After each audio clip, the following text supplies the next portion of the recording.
Hey everyone, today I'm going to show you how to use the get file content action in Power Automate. Without any further ado, let's get started. First, open your web browser and navigate to make.powerautomate.com. Once you're on the page, log in using your Microsoft account credentials to access your Power Automate dashboard. After logging in, you'll see your main dashboard. Look at the left side panel and click on the Create option. This will take you to the Flow Creation page where you can build your automation from scratch. Next, click on the option that says Manually Trigger a Flow. This allows you to create a flow that you can run on demand whenever you need it, which is perfect for testing and specific use cases. A new window will appear. Click on Instant Cloud Flow to proceed. This type of flow is designed to run immediately when triggered, making it ideal for quick file retrieval tasks and automated processes that need to execute right away. Now click the Create button to start building your flow.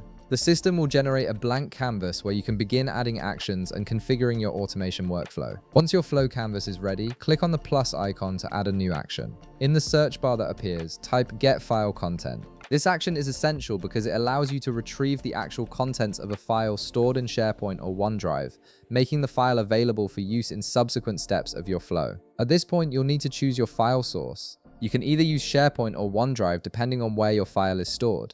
Both options work seamlessly with Power Automate and provide similar functionality. For this example, we'll use SharePoint.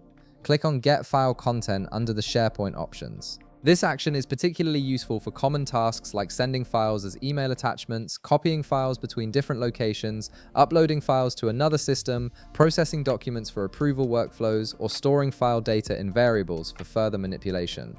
Now you need to configure the action settings. In the site address field, input the SharePoint site address where your file is located. This tells Power Automate exactly which SharePoint site to connect to and retrieve the file from. Next, for the file identifier field, click on the folder icon that appears. This will open a file browser that allows you to navigate through your SharePoint folders and locate the specific file you want to retrieve. Browse through the folders, select your file, and confirm your selection.